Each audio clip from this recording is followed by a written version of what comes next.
প্রচণ্ড ভালোবাসার পরেও আপনি যাকে পেলেন না, তার জন্য মন খারাপ করা কিংবা আফসোস করা দুটোই বোকামি। বরং আফসোস তো সেই মানুষটা করবে যে আপনার এই তীব্র ভালোবাসা, আদর, যত্ন উপেক্ষা করে ভালো থাকার লোভে অন্য কাউকে বেছে নিয়েছে। ভালোবাসার মানুষকে মুক্ত করে দিতে হয়, যাতে সে বুঝতে পারে পৃথিবীর আর কেউ তাকে আপনার মতো করে ভালোবাসতে পারে কিনা, বোঝে কিনা। আর যখন সে মানুষটা সারা পৃথিবী ঘুরেও আপনার মতো কাউকে পাবে না, তখন সে চরম আফসোস করবে। আপনাকে কষ্ট দিয়ে সে কিন্তু অন্য কারোর সাথে সুখী হতে পারবে না। হয়তো আপনার সামনে ভালো থাকার অভিনয় করবে, কিন্তু মনে মনে সে আফসোস করবেই।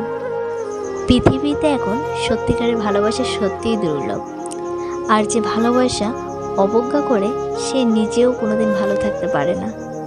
কারণ ভালোবাসার মধ্যে যে প্রকৃত সুখ, তা সে জানে না। যাকে এত ভালোবাসলেন, এত আদর যত্ন দিয়ে আগলে রাখলেন, সে চলে গেলে কিন্তু মন্দ না। কারণ যে আপনাকে তীব্র আঘাত দিয়ে যে নিজে ভালো থাকার জন্য অন্য কাউকে বেছে নিয়েছে, তার সাথে ভালো থাকা আশা করা যায় না, ভালো থাকাও যায় না। একটা কথা মনে রাখবেন, যাকে তীব্রভাবে ভালোবাসা যায়, তার থেকেও যে তীব্রভাবে ভালোবাসে তাকে হারানো কঠিন যন্ত্রণা।